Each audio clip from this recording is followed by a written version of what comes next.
দাঁড়াবেন না, কোনো যাত্রী উঠাবেন না। আপনারা হয় সামনে নয়তো পিছনে গিয়ে যাত্রী উঠাবেন।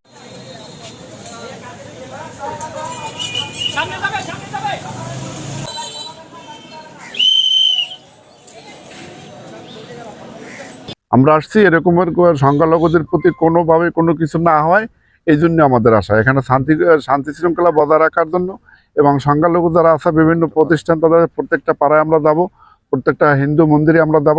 তো এরকম যদি কারো সমস্যা, কারো মনে ভীতু থেকে থাকে, কারো যদি আশঙ্কা মনে করে যে আমরা আমাদের ভয়তে আছি, সেটা পরিষ্কার করে জন্য আমরা থানা বিএনপি বাংলা তাসাবলি বিএনপি আমরা এখানে আসছি। না, তারা ভয় নাই, তারা শঙ্কিত নাই। এখন আমরা আসার পরে তারা বলছে যে আমাদের মনে যে ভয়টা ছিল সে ভয়টা কেটে গেছে। পালিয়ে গেছে ভারতে, সেই পর থেকে সবার তো আক্ষেপ আছে। যারা বিএনপি করতো এক সময়, সে 15 বছরের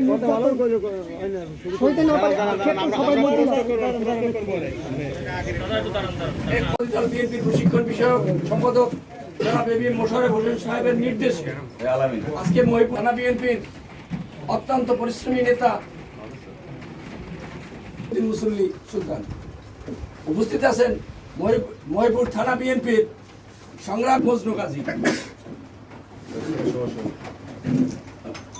একসঙ্গে আমরা কিন্তু বসে নাই সারাদিন, হয়তো এই যে 4টে ইউনিয়ন প্লাস কুয়াকাটা পৌরসভা থেকে বিভিন্ন ধরনের ফোন, আমরা তো মানে থানার সাধারণ সম্পাদক সাধারণ পারভেজ ও এই এলাকার মুরব্বিয়ান ও বিএনপি।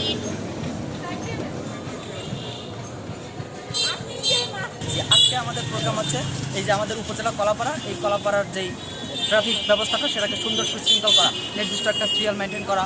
এরপর হচ্ছে যাতে রাস্তার মাঝখানে যে কোনো জায়গায় না দাঁড়াইয়া যাত্রী ওঠানামা করা, এই জিনিসগুলোকে আমরা চাইতেছি যাতে সুন্দর সুশৃঙ্খল হয় এবং ভবিষ্যৎ যেন আর একটু সুন্দর হয়।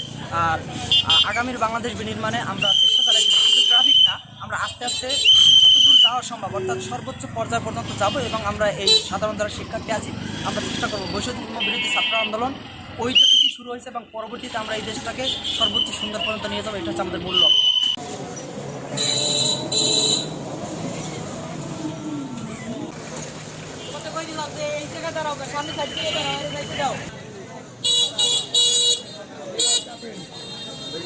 যাও যাও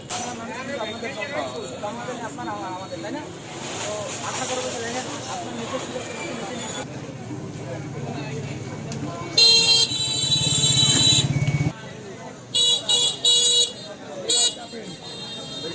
যাও সামনে সামনে সামনে থামবে না,